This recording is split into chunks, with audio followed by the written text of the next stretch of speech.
জুলাই অভ্যুত্থান নিয়েছিল হয়েছে আপনার যেমন হাজার হাজার লোক আছে রাস্তায়, তারপরে কিভাবে একটা মানে স্বৈরাচারী সরকার থেকে দেশ মুক্ত হইল, এই বিষয়ে প্রশ্ন ছিল। I want to study English, and if it's not doesn't happen, then I want to study psychology. It's my dream subject.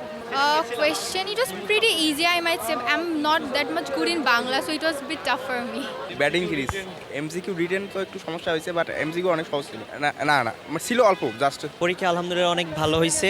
যতটুকু পরীক্ষার আগে আশা করছি যে ডাবি ইউনিভার্সিটি যেহেতু অনেক হার্ড হবে কোশ্চেন্স, তো আলহামদুলিল্লাহ ওই রকম হার্ড হয় না। আমার কাছে প্রশ্ন অনেক স্ট্যান্ডার্ড মনে হয়েছে, তো আশা করা যায় একটা ভালো রেজাল্ট আসবে ইনশাল্লাহ। আমার ইচ্ছা আছে ইকোনমিক্স নিয়ে, দেখি বাকিটা কি হয়। ভালো হয়েছে আলহামদুলিল্লাহ, মোটামুটি যেমন প্রত্যাশা করছিলাম ঠিক তেমনটা হয়েছে। তেমন বেশি হার্ড হয়েছে ইংলিশটা একটু আমাদের কাছ থেকে।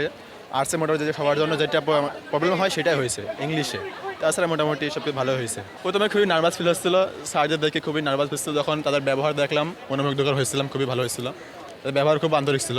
আমার মতো একটা ছিল ইংলিশ অত ইকোনমিক দিয়ে দুইটা সাবজেক্ট চয়েস ছিল পছন্দ প্রথম মতো। এখন বাদ বাকি আল্লাহ ভরসা কী হয়। তেমন কোনো প্রশ্ন আসে নাই, জাস্ট শুধু এটা ইংলিশে মানে হলো ইংলিশে ছিল, বাংলা ট্রান্সলেট করতে হয়েছিল ওইটা। আর হলো এমসিকিউ আসছে 2 থেকে 3টা। আবু সাইদ ভাইকে নিয়ে প্রশ্ন আসছিল। ইজি হয়েছে, খুব সহজ হয়েছে। আমরা অনেক ভালো পরীক্ষা দিয়েছি। আমরা যে সবাই আমরা মানে খুব খুশিও করতেছি আর কি, অনুভব করতেছি। আমার প্রিপারেশন অনেক ভালো ছিল।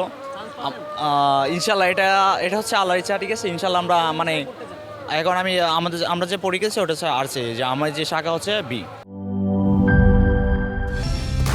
কালার এক্সপার্ট, জর্জ স্যাপ এবং মাইল্ড অন হ্যান্ডস টেকনোলজি সমৃদ্ধ অরিক্স ক্রিস্টাল ওয়াশ আপনার লন্ড্রি এক্সপার্ট।